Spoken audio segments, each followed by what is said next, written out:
for this amazing company for more than 12 years already, an amazing journey at multiple positions in France, in Europe, and now I'm even reporting to our headquarters in China as a key account director for a French global telecom operator.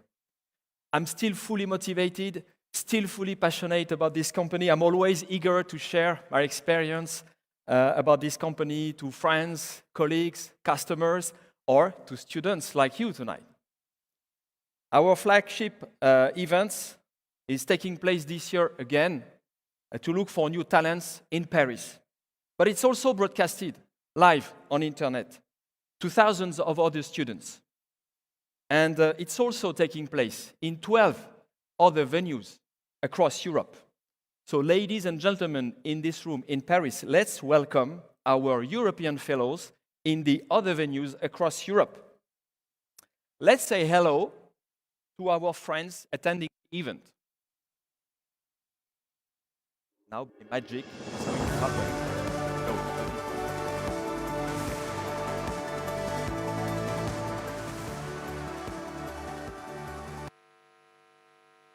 On va rembobiner un petit peu. And now let's welcome. Okay, now here we go. We have our 12 other venues connected in Europe. So, here, let's say hello to our venues one by one, okay? Let's start by alphabetical order. Austria, good evening. Yes, guten Abend, greetings from Austria. Guten Abend, greetings from Austria. Great, thank you guys. Guten Abend in Germany. Hallo, guten Abend. Greetings from Germany. Thank you, thank you. Okay, next is Italy, Milano. Buonasera. Greetings from Italy. Thank you, good evening. Good evening, Roma in Italy as well. Oh, okay. Okay, let's move to the Netherlands, in The Hague. Hello, Greetings from the Netherlands. Great to see you there. Next is Poland, dobry wieczór.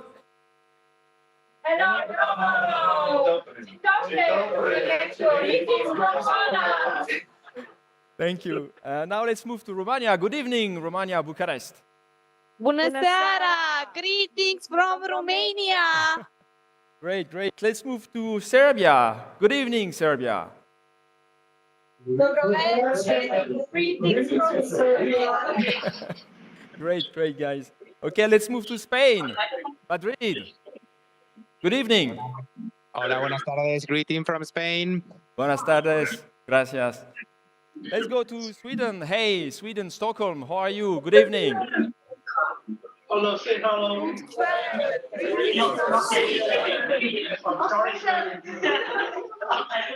Great, thank you. Okay, Switzerland. That was you, right? Good evening, Switzerland. Okay, let's move to Turkey now. Good evening, Turkey, Istanbul.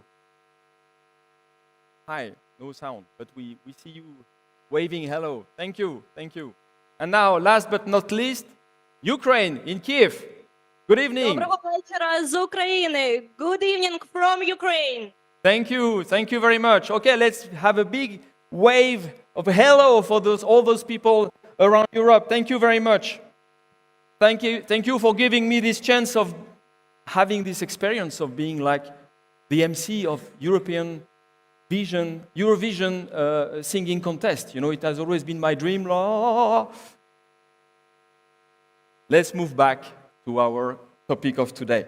Let's not wait longer. Let's kick off this event and invite on stage our Huawei France president for this opening speech of the 2024 DigitALL Night.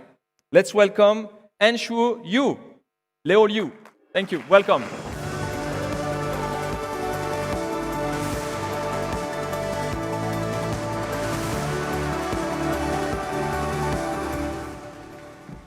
So, good evening, ladies and gentlemen, and young friends. And also, good evening, the guys online. Thanks for coming. I'm Leo, the CEO of Huawei France from end of last year. So, the young guys now, what are you interested in? For example, innovation. I'll show you, for example, something. You see, you can see that online. Slim, light, and take it easy like. So now I can read my team what prepared for me naturally. At the same time do publicity. Okay, what they prepared for me, the first line, they said, say hello to the high potential, who present the future young guys. The mission complete. The mission complete. The innovation in Huawei. At Huawei, we remain committed to creating a fully connected, intelligent world, and we believe that the key to unlocking the future digital world are our talents, who continuously dare to push the limits with driving ambition and passion. You know, creation, the good idea, the young idea, maybe in the future, is not only 3 screen, maybe 4, 10 screen, or maybe longer, make it longer like a baguette, maybe, who knows. So the key combination enables us to add value to our customers and the ecosystem as a whole to deliver on the commitment to build a sustainable world. More than 200,000 employees in more than 170 countries and regions have already joined us to achieve this great vision by living up to these key core values. You will have heard that as a global society, we have entered the fourth industrial revolution, where the attraction and retention of highly skilled talent becomes increasingly more critical. Huawei values all ICT talents in Europe, and we strongly and continuously invest in the use of and development of local talents all over Europe. Within Europe, we employ more than 13,000 talents and have been certificated as a top employer in Europe for 5 years. We are headquartered in Düsseldorf, Germany, and the European region manages 43 countries' business. Huawei operations in Europe has contributed more than 12 billion euros to the European economy, supporting more than 140,000 jobs directly or through its supply chain. By the end of 2023, Huawei had helped Europe reduce 1 million tons of carbon emission as part of our effort to help Europe achieve carbon neutrality. In the areas of talent cultivation and university cooperation, we have worked with more than 200 universities and cultivated more than 20,000 ICT students over the past 3 years. At Huawei, we provide young talents with the support to realize their potential to become the best version of themselves and become successful future leaders. During today's event, we will provide you with insights into our different talent development programs, which we operate across Europe.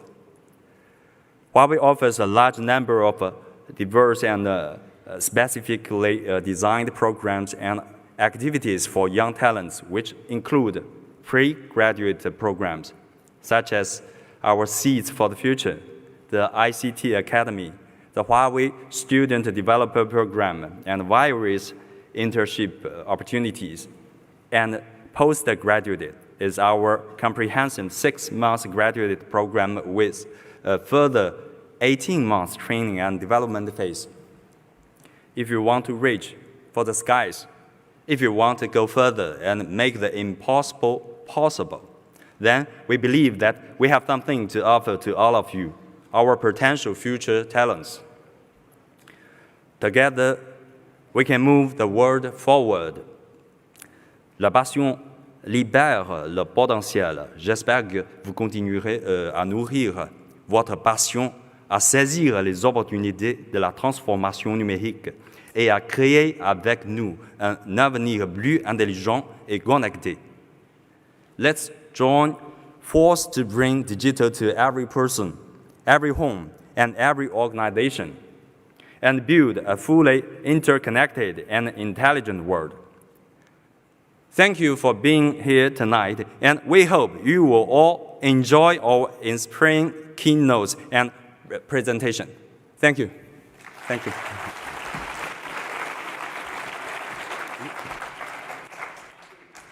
Thank you very much, Leo. Thank you. And don't forget to give me the phone back. Huh? Actually, that's his phone. That's not mine. But just trying.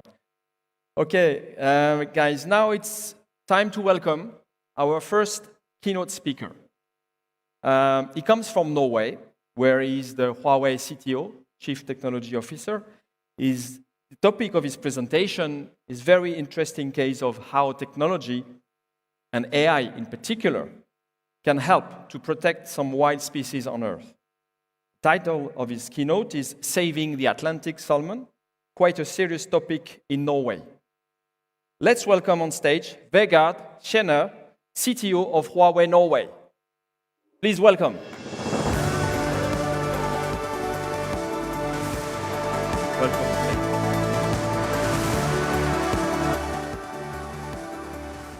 Good evening, everybody.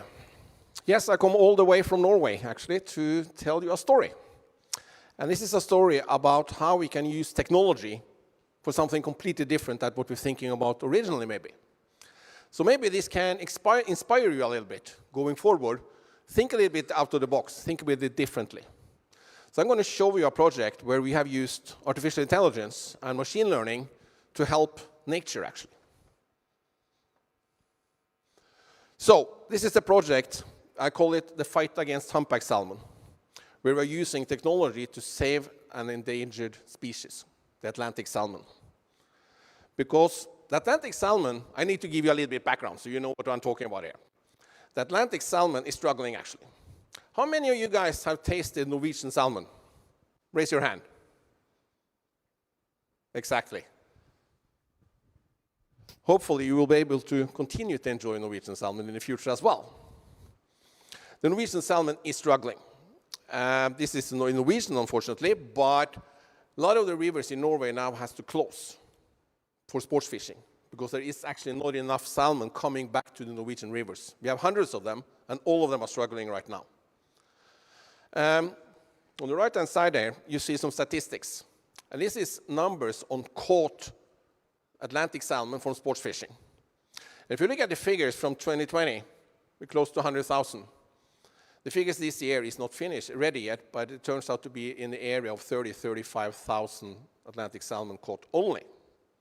So that's a reduction of 60 to 70% in 5 years. Not that 2020 was a good year if you look at a historical leader, but it is struggling. And why is it actually struggling? And there are many sources why the Atlantic salmon is struggling. Some of them is related to fish farming. The fish farming industry pollutes the fjords that the Atlantic salmon is passing. Main reason might be this one behind me, which is called lice. It's this small organism that attracts to the fish and starts eat on them, and that will eventually kill them. On the right-hand side, you will see, let's say, ocean fishing and general climate changes globally. All this has an impact.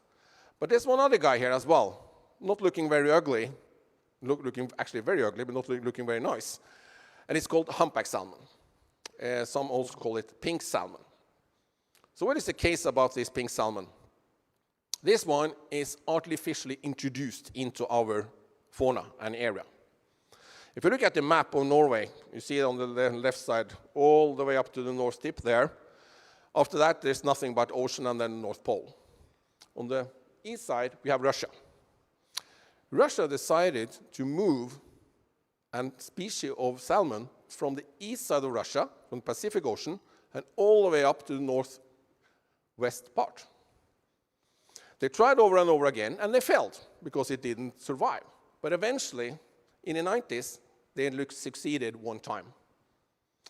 And sometimes what happens when you tamper with nature, it can have some negative effect. It stayed there for many, many years.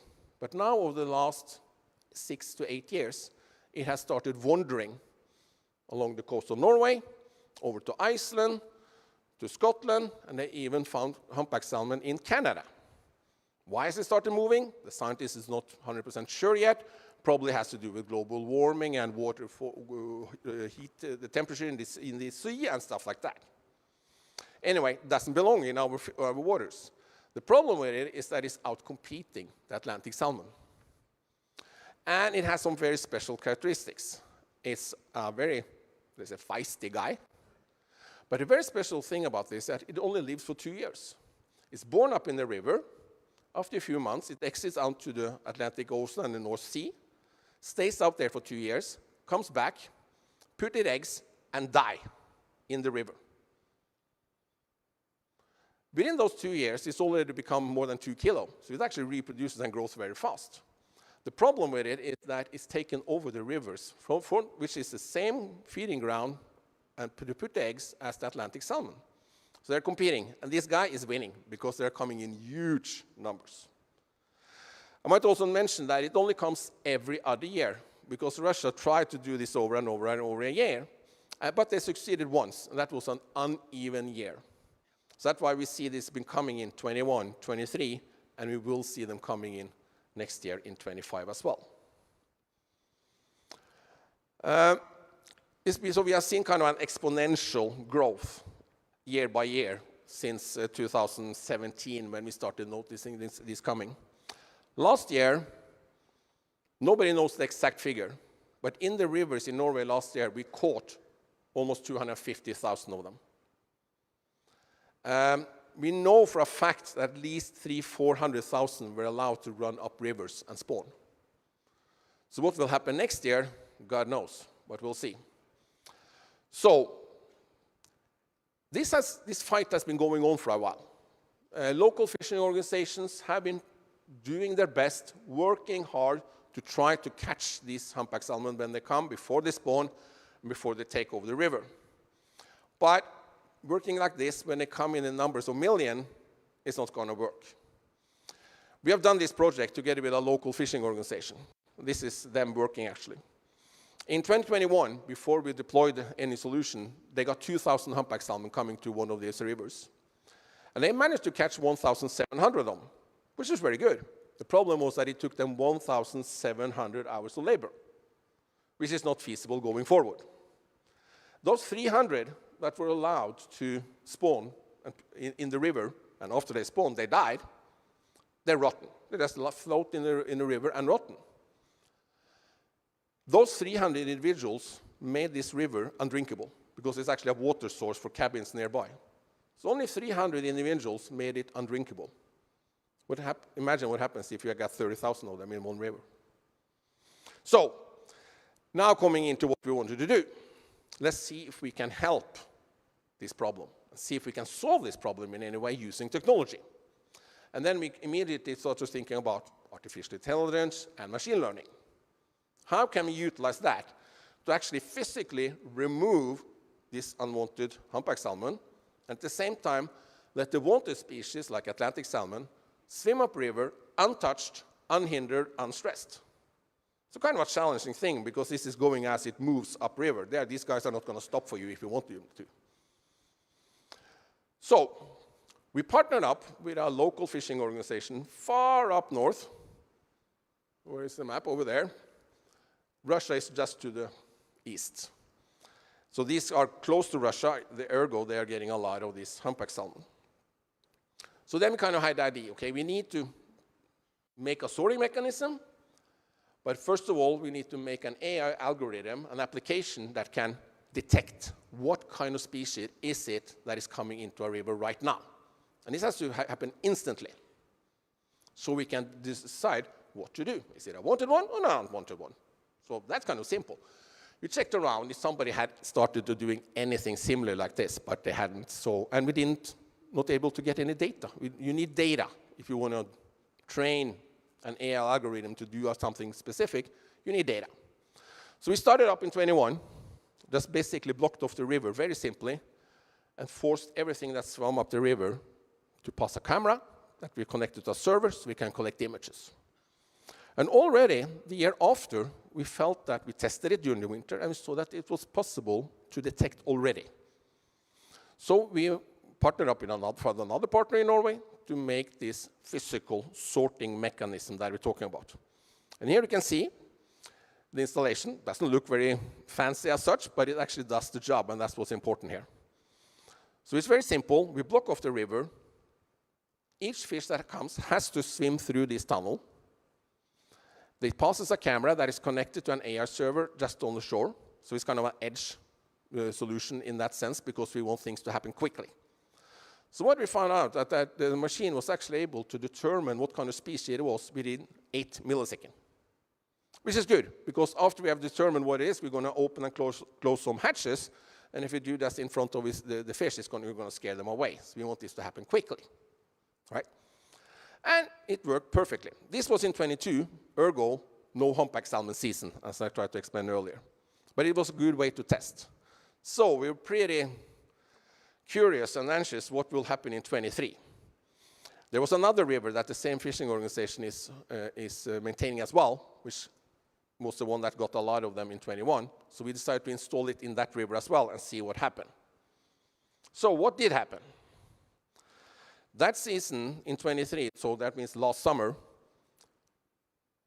5,762 humpback salmon entered that river. This is quite a lot. To comparison, on a normal year, about 2,000 Atlantic salmon runs up this river. So we're talking about almost 3 times as much humpback. And we caught 5,762. So I'm pretty proud of that, actually. As a test season, as a pilot project, we managed to catch all of them. And at the same time, we were able to let 94% of all Atlantic salmon pass through untouched, unhindered, unstressed. The remaining 6% had to go into the holding tank together with the humpback salmon because they came at the same time. If you have them coming into the solution at the same time, even though we are able to, the AM algorithm is able to detect the difference. But how can we let them go out without letting the humpback salmon escape as well? Which we can't. So anyway, also the location of this river, and you want to place it farthest down the river as possible. So you don't have any humpback salmon spawning below your fences and stuff like that. No power. It was 3.5 kilometers from any road or any civilization. Therefore, you see solar panels and batteries here, because Huawei provide that as well. So we set up a solar panel with a battery bank to run the whole solution, both let's say the computers and the cameras, and also the physical sorting mechanism. Worked perfectly. In July last year, this is up north, so the sun isn't always shining. And we had 3 weeks of rain and cloud, and I don't think the battery bank went below 90%, so probably a little bit over-dimensioned, but anyway, who cares? You see also here some statistics about when they came and stuff like that, because that's some kind of a byproduct when you do this. From a river management perspective, we have hundreds of rivers in Norway. Very few of them we have any control of what actually happens in these rivers. With this system here, not only do we do let's say the main job that we wanted, which was to remove the humpback salmon, but we're also able to give very good statistics on what is actually happening in the river, what is coming up the river, when is it coming.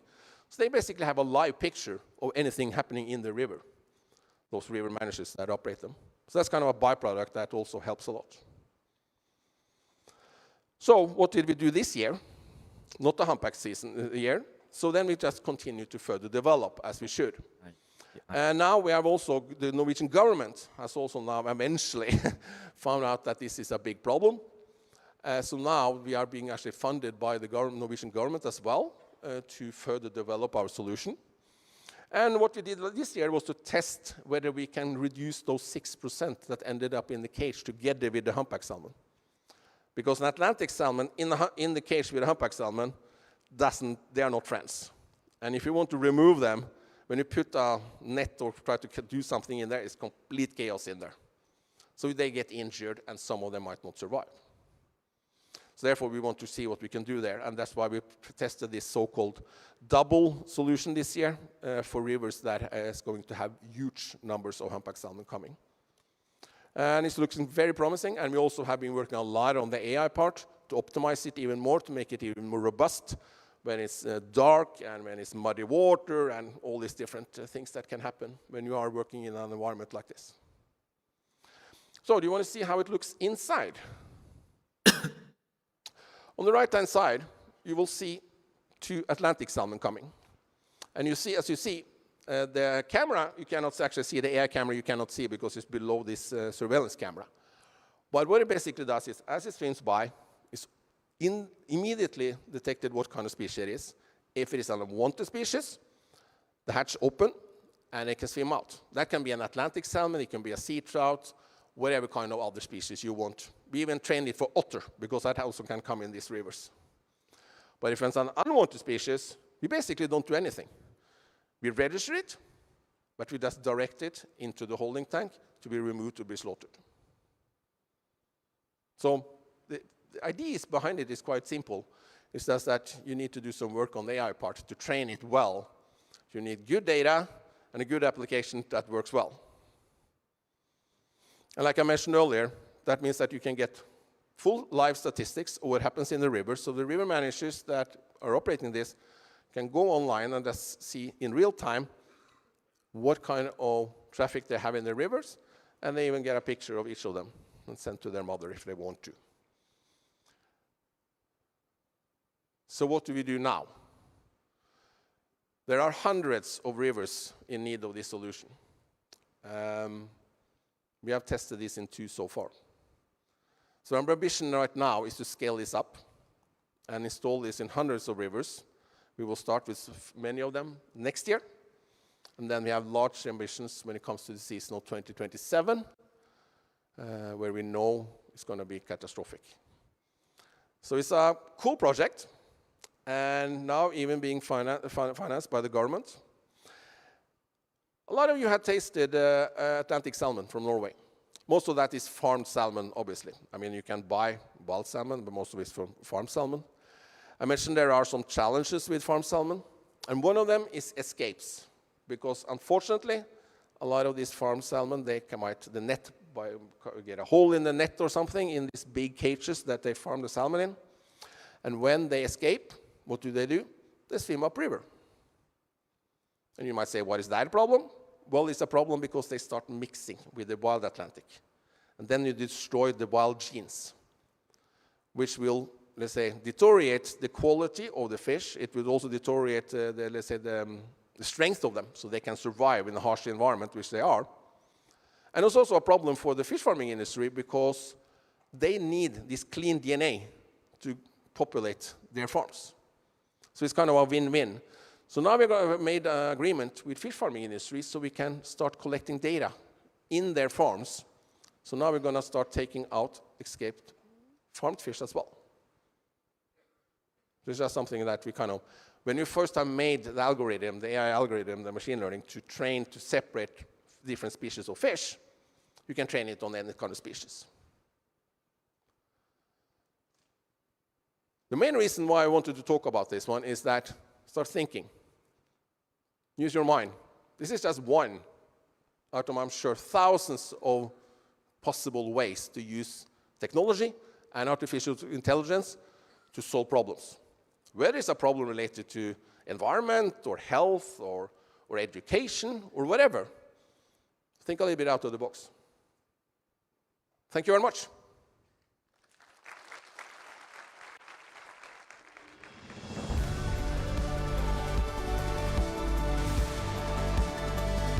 Thank you very much, Bergert, for this extremely interesting case. Now we're going to hear another inspiring keynote about nature protection involving different kinds of technologies such as 5G or AI. It's about a brand new fire warning platform which has been set up in Greece to ensure a more efficient protection of the forests, which have been heavily impacted by fires in the past recent years. The next speaker is co-founder and shareholder of Probotech. Please welcome on stage Panos Apostolopoulos. Please welcome.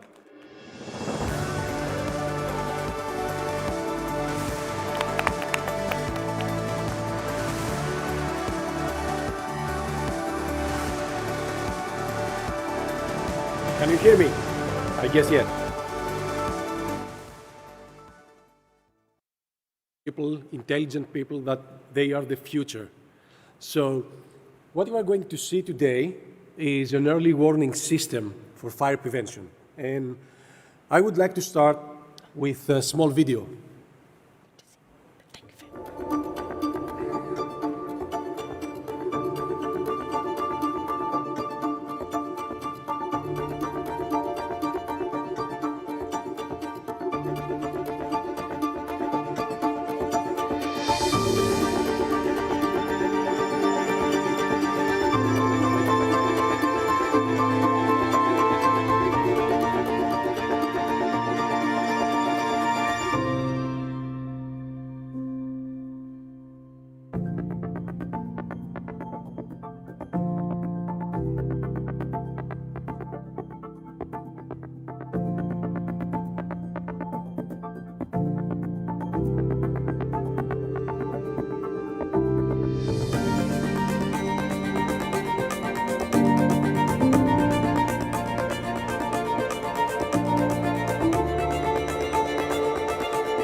Okay, so this was the first initiative we did back in 2022 with Huawei, that we're very grateful for this cooperation. And let's delve into the technologies that this system that you've seen is applied. So on the right of your screen, you are going to see some of the statistics from this project. And by the way, we managed to stop twice a fire before it was escalated. Okay, so what technologies we were using? IoT sensors.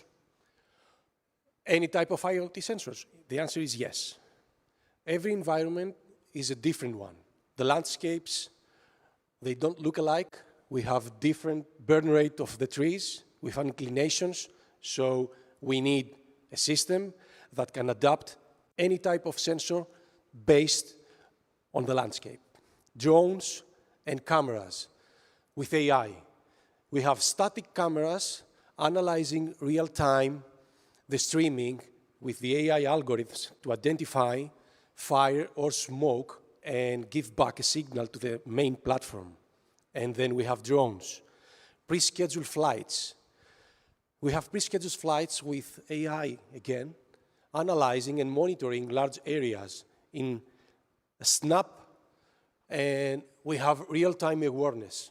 So we know where a fire starts, and we give the signal back to the authorities. Everything is combined with 5G. Without 5G, we wouldn't be able to have such a robust system. So what's the key here, the key of success? Is it the sensors? Is it the real-time streaming, the 5G, No. The thing is that all these are technologies, besides 5G, of course, that they exist. IoT sensors, it's not a new system, nor cameras. We could say about drones, yes, drones are new technologies, but all others, we knew them. So what we had to do, though, and what we understand by researching out in the market and find out that all these technologies, they couldn't be combined together to produce a very robust system. So the platform is the key of success here. The system that orchestrates all these together, so to have at the back an early warning, a proactive system. So before saying about the main objectives and how, what we were thinking when we were developing that system, I will describe how it works. So we spread sensors in specific areas, and these areas have been identified after analysis from satellite images, drone flights. We target specific risk areas, and we set them up. These sensors are CO2 sensors, temperature, humidity, meteorological sensors that they analyze in real time and they take measurements from the environment back to the platform. On the other hand, we do have satellite data and weather forecasts. We correlate all these data together and we create the fire dangerous index. This is the first thing that we have as an indicator that this area is in danger. Then if we have an event, we can find it out in two ways. The first one, we have an alarm from a sensor. So the sensor gives back to the main platform the coordinates of the event. And then a drone take off automatically and goes straight forward to the location of the event. With the AI, we analyze and we monitor the scene and we identify if there was false or a positive alarm. The other one around is having pre-scheduled patrols with the drones, where with the AI, they identify smoke and fire and they give an alarm back to the platform. So, what made us to develop this system and what we were thinking? The first of all was to mitigate the human exposure.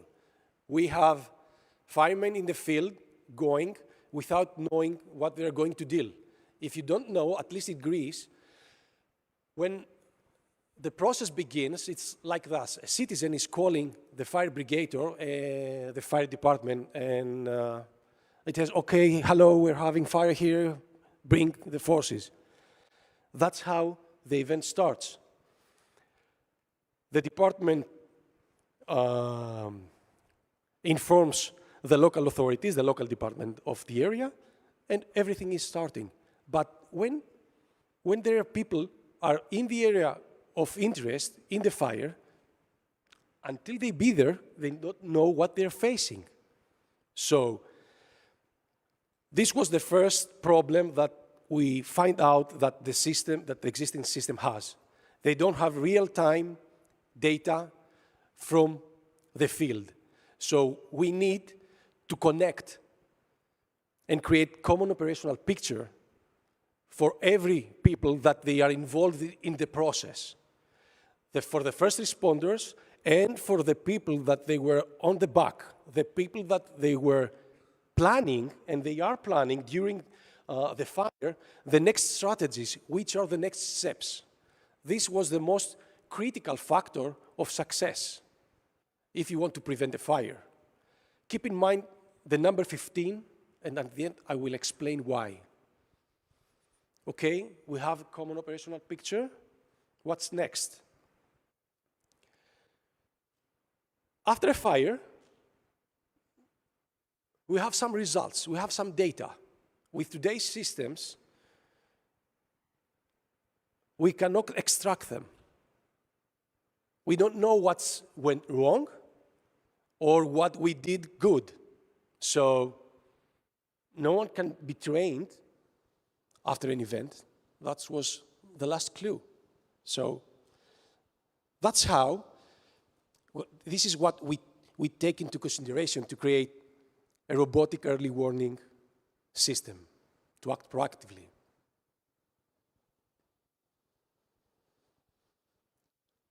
I said earlier that the backbone of this system is the platform, not just the technologies, the AI, IoT sensors, the drones, that they are known to you. The problem and the thing is how you make them cooperate together. So in order for this to be scalable, we have to create a system that should be hardware and software agnostic. That means that can cooperate with existing systems that already the fire departments have, municipalities, etc., the authorities, with future one systems. So the architecture should be developed in a way that it could be host future systems that do not exist right now. And of course, if we want to talk about robust systems, they should be hardware independent. That means any type of hardware, any type of system to be able, integrated in the platform.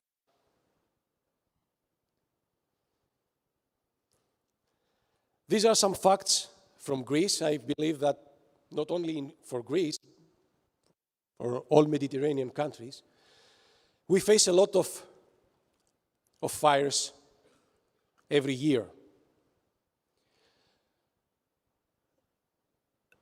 Back in 2018, we had a very scary fire at Marathonas. More than 100 people died there, among them fire responders.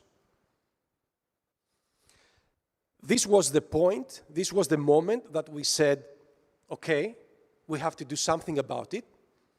We have to develop a system, an early warning system, that the authorities could use to prevent events like that. Was it easy? No. Did we face difficulties? Of course. Technology is not easy to combine. A lot of times we've changed the architecture. So, if you have been in a concert before, or you have watched any concert, you will know that there are a lot of musical instruments, a lot of music there, but without the maestro, we have nothing.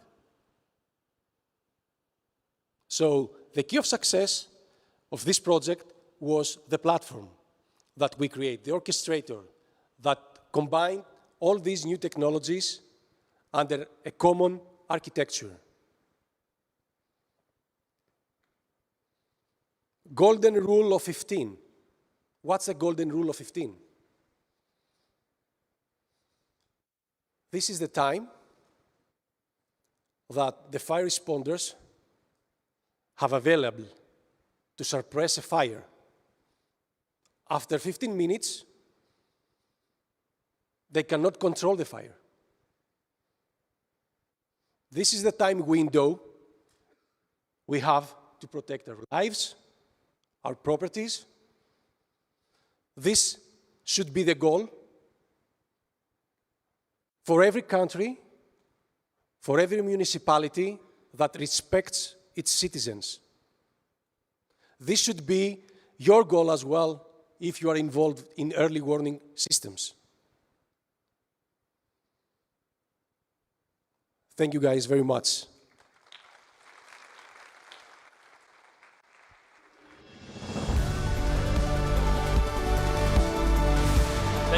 Thank you very much, Panos. Thank you. What an inspiring case. I think you can see technology can really be useful for our future. So I really like these kind of cases where we see real applications for that. Now, if you would be considering to join Huawei Technologies in the future, I suggest you pay a particular attention to the next presentation, as our next speaker is Huawei Europe Human Resources Vice President, and she's going to brief you on Huawei resources and opportunities at Huawei. We know each other for quite many years already. She's such a friendly and passionate colleague to work with. Please welcome on stage Leslie White. Welcome.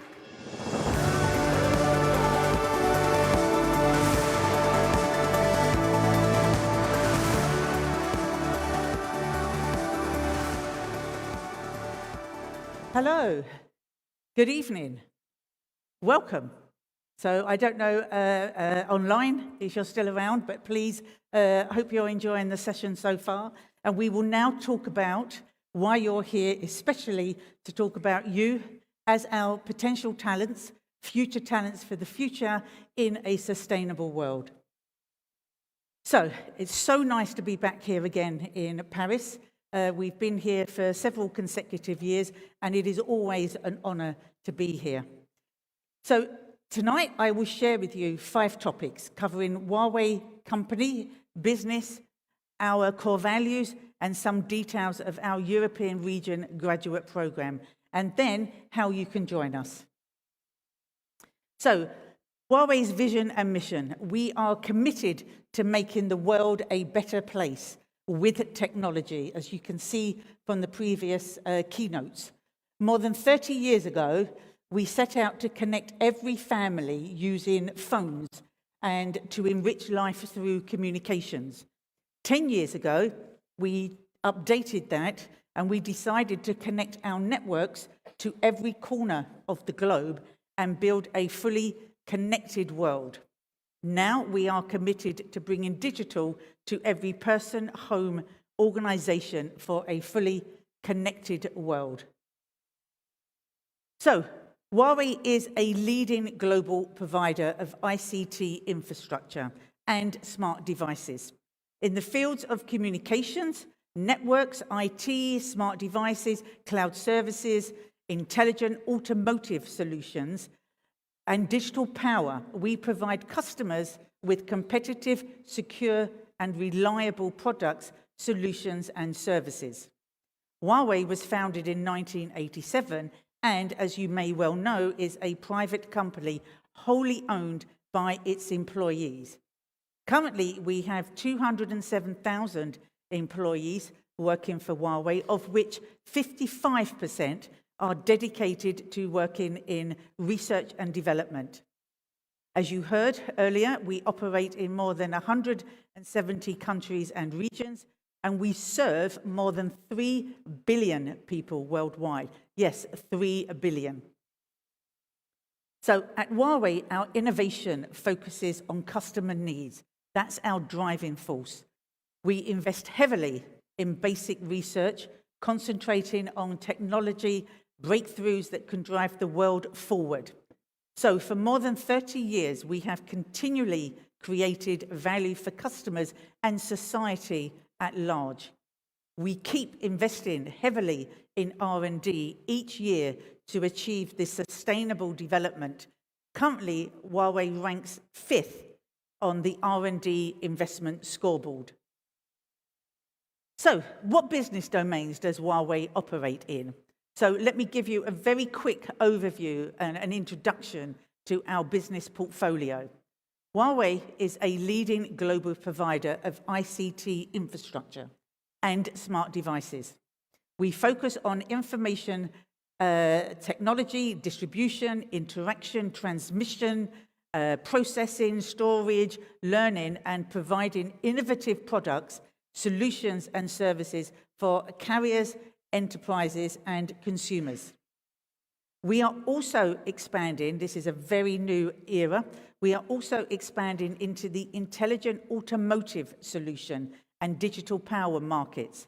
As the current trends, as you heard, intelligence and decarbonisation are set to continue. We feel this is a natural extension of our business to date, based on the technical expertise that we have built up over the past many years. Our diverse business portfolio helps us to stand out from the crowd. This allows us to maintain advantages in joint product innovations and provide targeted services to different customers based on their needs. It's very much customer-led.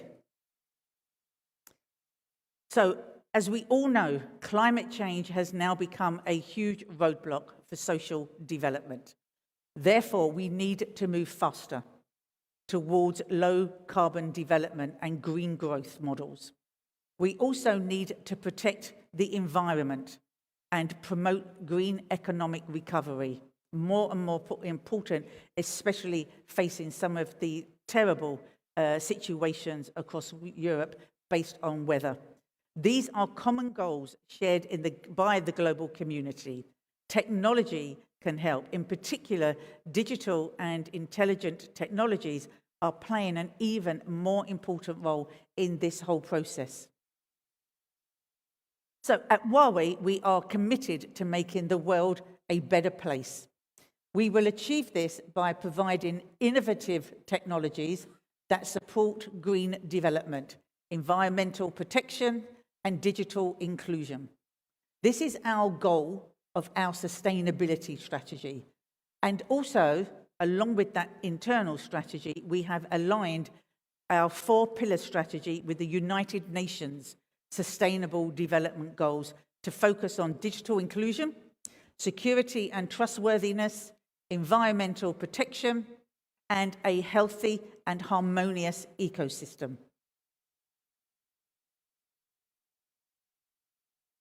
So just now, I discussed what the industry will be like and how it is evolving and progressing, where it's heading and how Huawei's vision and strategy is aligned to that goal.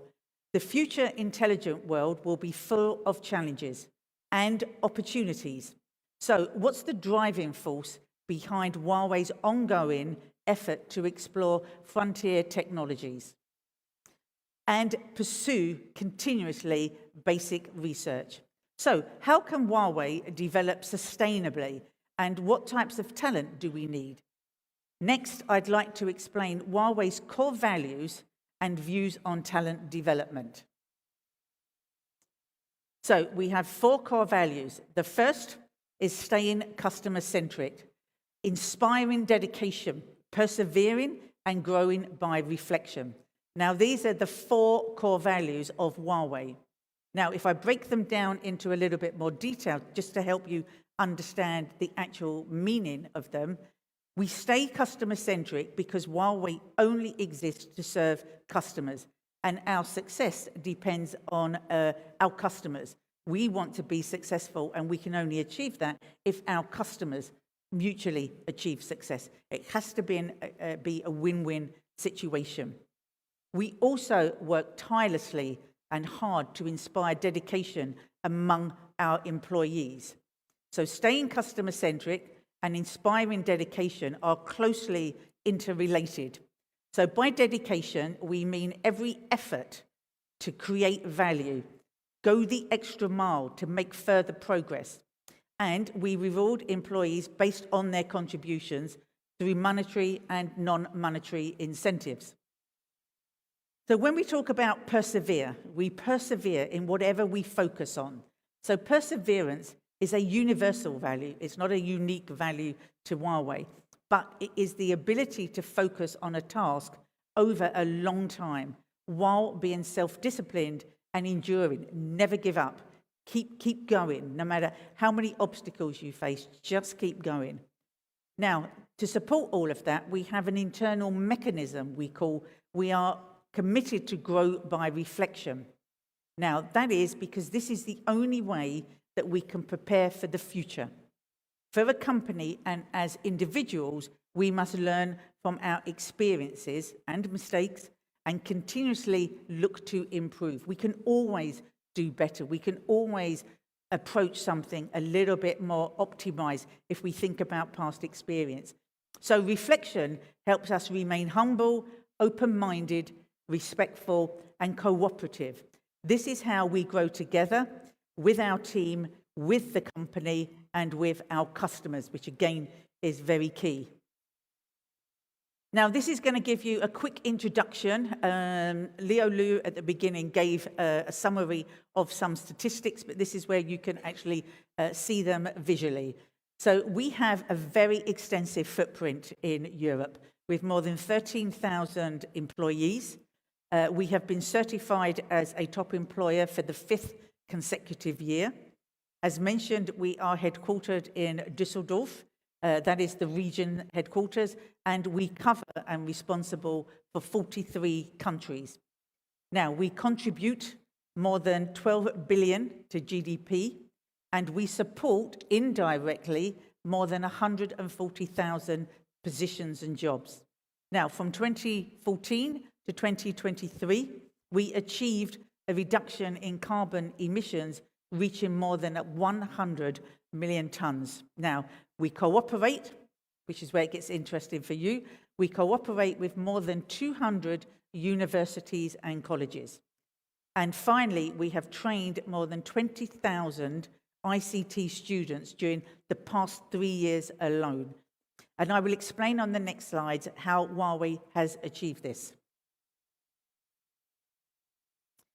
So our talent programs are to provide you with the infrastructure to realize your potential. Channels open to you within Huawei are what we call Seeds for the Future. Now, this is a program to equip the youth of today, or as we call it, the talent of tomorrow, with skills and expertise for any future industry. It doesn't have to be within Huawei, and it doesn't have to be within the ICT industry. What we're doing is we're working with the wider ecosystem to develop talents and skills for the future, for the benefit of society.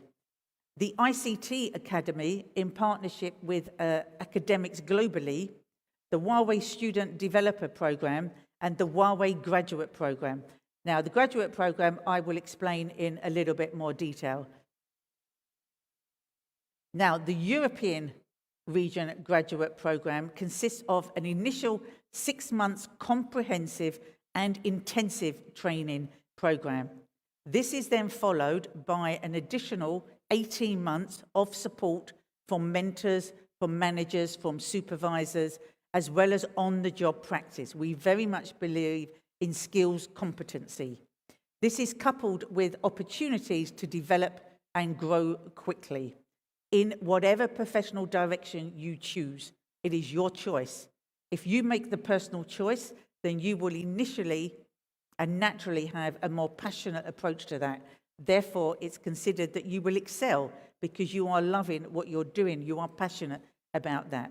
Therefore, your individual path, your individual pace is based on you. It's unique to you. It's based on your personal performance ability, attitude, and the business requirements. Remember, we have to make sure we are continually delivering to the customers and meeting the business requirements. So, fast acceleration is what it's all about in Huawei. We want you to fast track into the business. It's a key target for our graduates. We want you to start contributing and demonstrating your capability as quickly as possible.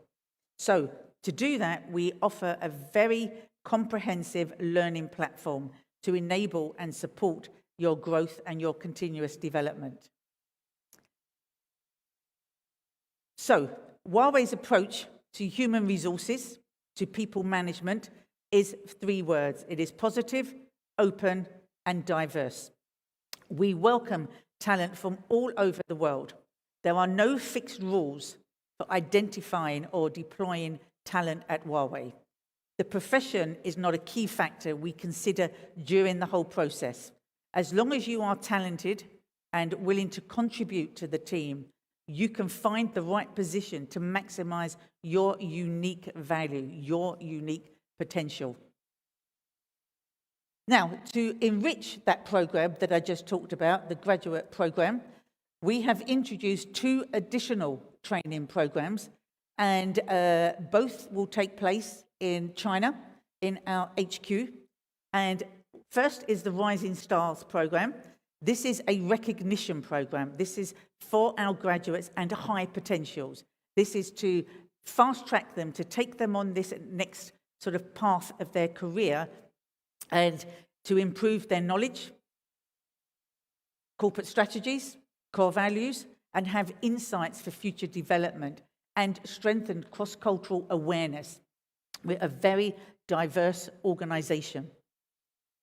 Now, the other exciting news is commencing actually next year in 2025, we will introduce what we call Local Camp 1. Now, this is very, very exciting. This is where all graduates, every graduate that joins Huawei from whatever country, doesn't matter, they will spend 1 month in China to cover hardware installation, software commissioning, and on-site learning experiences. This is a fantastic opportunity to really have some personal development as well as professional development when you're starting your career. And these programs demonstrate Huawei's continuous commitment to enable our talent to excel. We want you to be the best that you can be. If we all succeed, hey, it's great. Companies going forward. So our career paths in Huawei are twofold. They apply to everyone. Doesn't matter whether you start as a graduate, you start as a mid-level manager or a senior expert in a certain technical domain. There are 2 career paths. So we have the managerial path and the expert path. Now, there are plenty of opportunities for development along either path. You may think you want to start out, I want to be a manager, I'm very keen to build my leadership capability, or you may then think, actually, I want to be an individual contributor. I'm very specialist in a certain domain, a certain technology. You can go along the expert path. Now, you can advance switching between the 2. We don't hold you back. There is no limitation. So as long as you are dedicated to your own personal growth, you will always find the right position at Huawei that plays to your strengths. Remember, it's your strengths. So Huawei also offers challenging opportunities to outstanding employees. What sets employees apart is not their seniority, it's about the results that they deliver. We make bold assignments, we fast-track employees, we give promotions of outstanding employees. Age is not a number, it's totally irrelevant, as well as gender. As a result, top performers who make unique contributions and have a strong sense of mission and a can-do spirit are given the chance to grow quickly and take on greater responsibilities. So, having said all that, think about, join us, challenge your limits. As I said, there is no limitation. So, I'll quickly go through. We offer a host of job opportunities in various domains, such as our functional positions, covering what we call the platform, finance, HR, legal. Then we have technical positions within engineering, product management, and solution roles. And finally, technical sales and service and channel manager sales opportunities, as well as project management. So you're bound to find something that excites you, something that you have a passion for. So there are several channels that you can see to utilize on how to contact us. So I will encourage you to inquire and explore what is available. So this is a very quick overview of the talent acquisition process, should you be interested in exploring opportunities within Huawei. So your journey begins, firstly, with the application process, whereby you submit your CV. You will then undertake an initial screening call to assess suitability. And then if you are a match for any potential opportunity, we will conduct technical interviews and then final interview. And having successfully passed that process, having completed the 4 steps, you will receive a job offer. And we very much look forward to you starting with Huawei. So, what we are looking for. Huawei is continuously searching for talents, talents with ambition. No matter what type of job you are applying for, we value your commitment and look for talented people who want to make the best use of their own potential. And finally, insight. Our industry is evolving rapidly, so the only way to keep pace is by acquiring new knowledge. Past success is not an indicator of the future. So for Huawei to continue to grow, we need to keep learning and exploring. So, the future talent for a sustainable world. Now, I hope you found that interesting, and whatever career that you pursue, I wish you much success, and hopefully you can find opportunities within Huawei. So thank you very much. Thank you.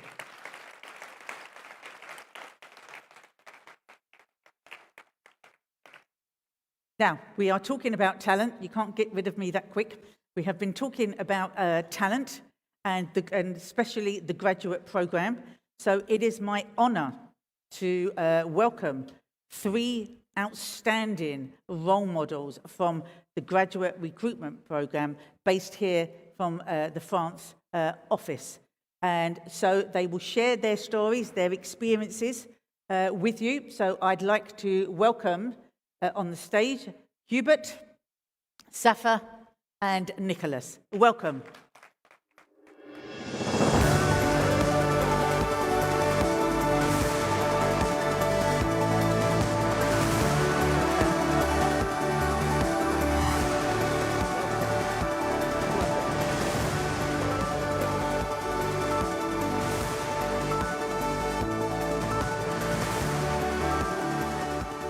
I seem very much forward. Can I move this back a bit? It seems too much forward. Anyway, I'll leave it here. That's where they placed it. Okay, so welcome to the panel talk, to our 3 outstanding role models. So thank you for being here. And you are excellent examples of successes from the graduate recruitment program. So we're very honored to have you here tonight and share your valuable insights to everyone here and those joining online.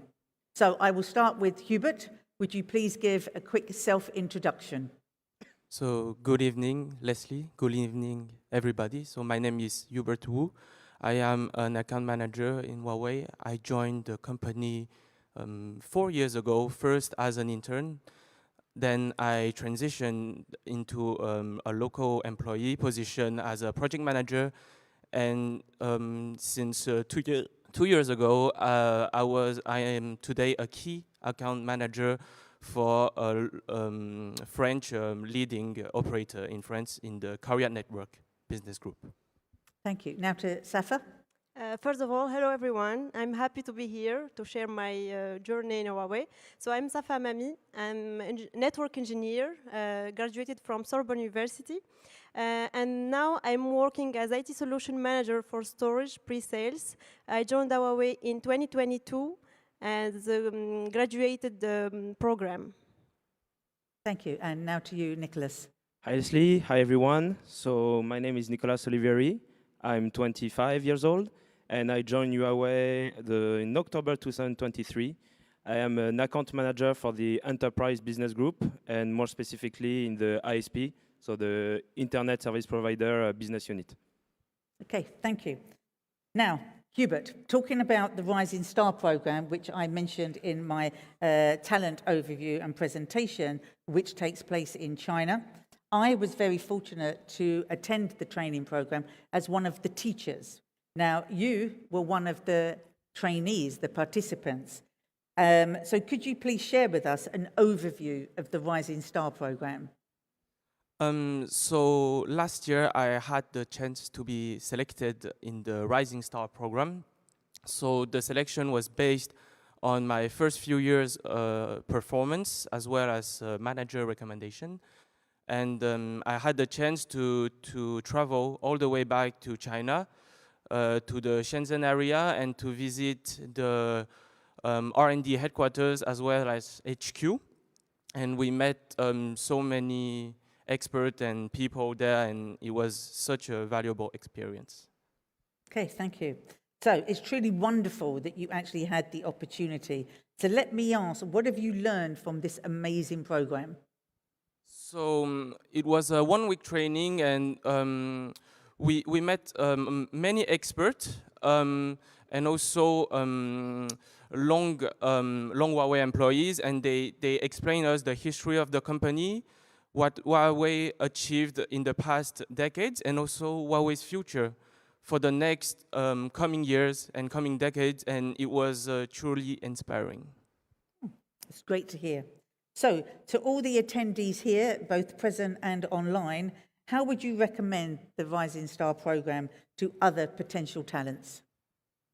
So, for those who would join Huawei, and if you are one day selected in this program, I think it's a wonderful opportunity. It was my best experience in the company those past 4 years. It was an eye-opener to go to China to see how rapid the development it is in China, or more generally in Asia, and it gives you motivation to accelerate technological development in Europe. Okay, thank you very much, Hubert. Now, welcome, Safa. So my question to you is often one that I am asked as well. What attracted you to join such a tech giant in the ICT domain?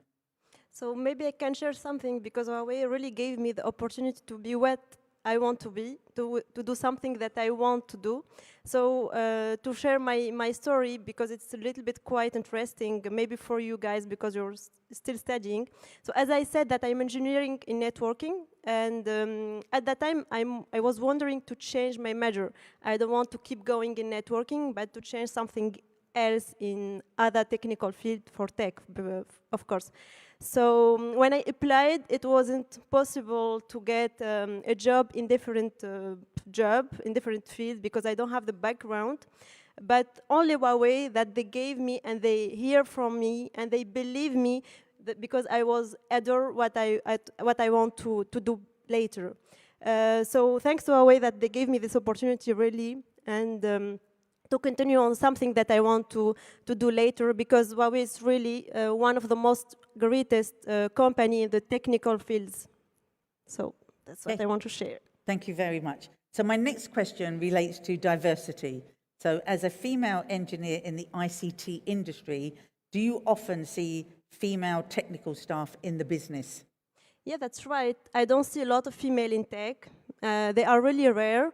In my experience, I'm the only woman in my technical team, by the way. In my journey, I don't see a lot of women in technical jobs and to make some technical configuration, something like that.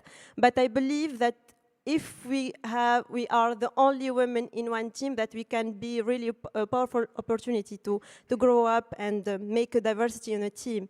And I remember something that I want to share. My customer once told me that if we find a woman in tech, they are good in what she does. So really, I believe in that. And you girls, you have to believe on that too.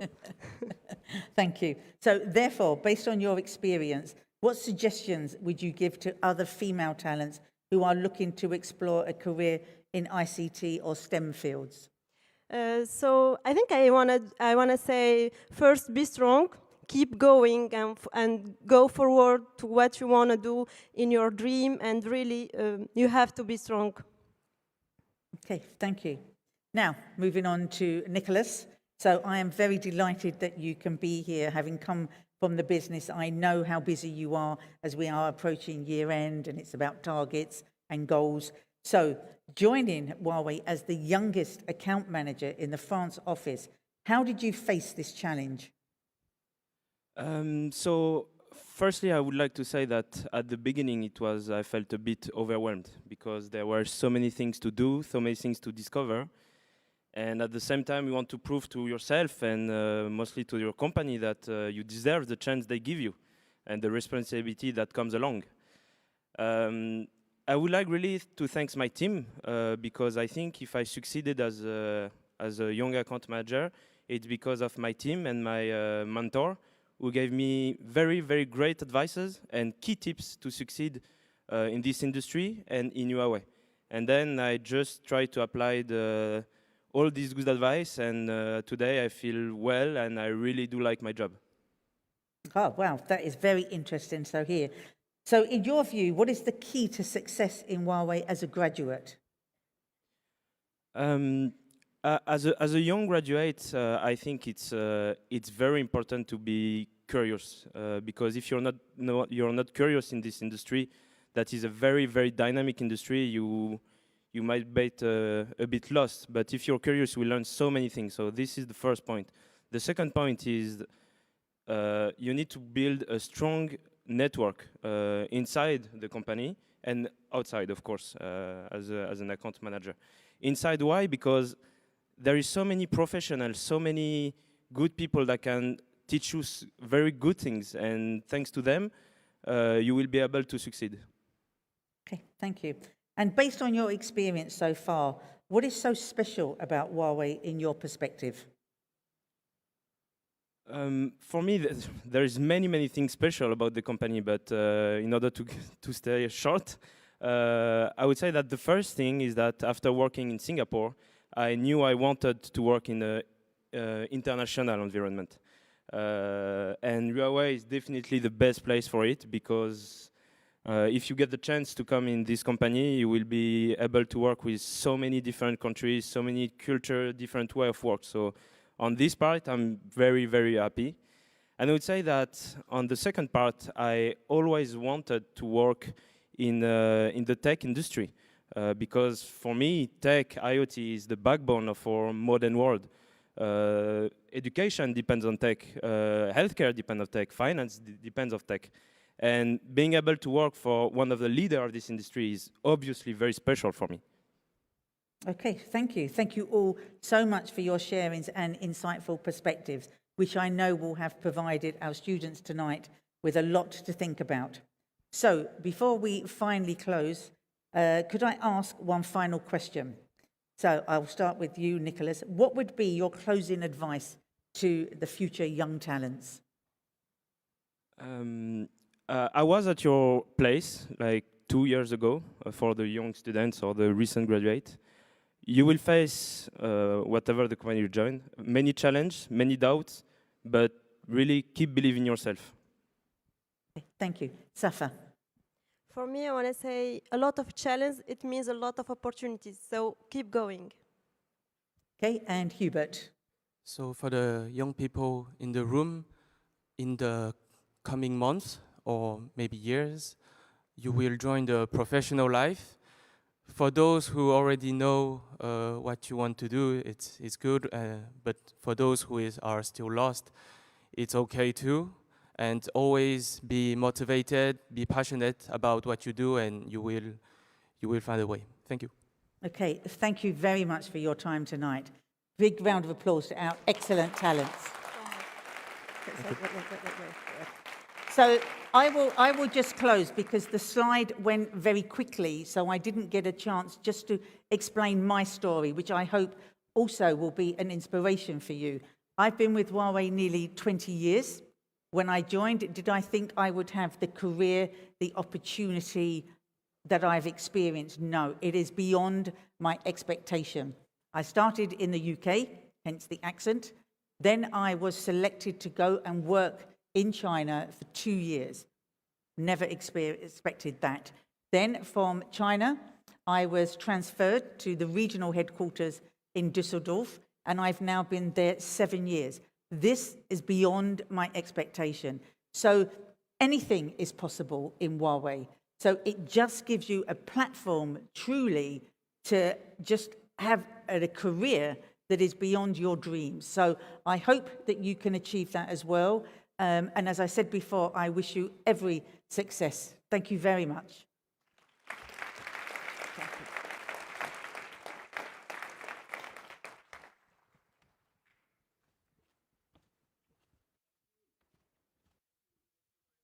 Thank you. All of you, thank you for sharing your experience, how it was to start your career at Huawei. Thank you for this sharing. And now, ladies and gentlemen, sadly, it's going to be time to leave our audience online and in the other different venues where my local colleagues will take care of you guys. I hope you enjoyed this event, and I hope to see you next time at our next DigitALL Night. Thank you.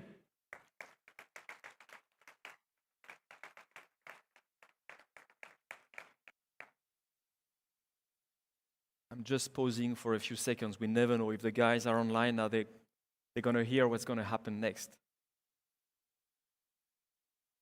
Okay, nobody tells me if it's true or... Okay, now we're just between us. Okay, let's assume this. We are more than privileged, actually, to be in this room, because now we are going to run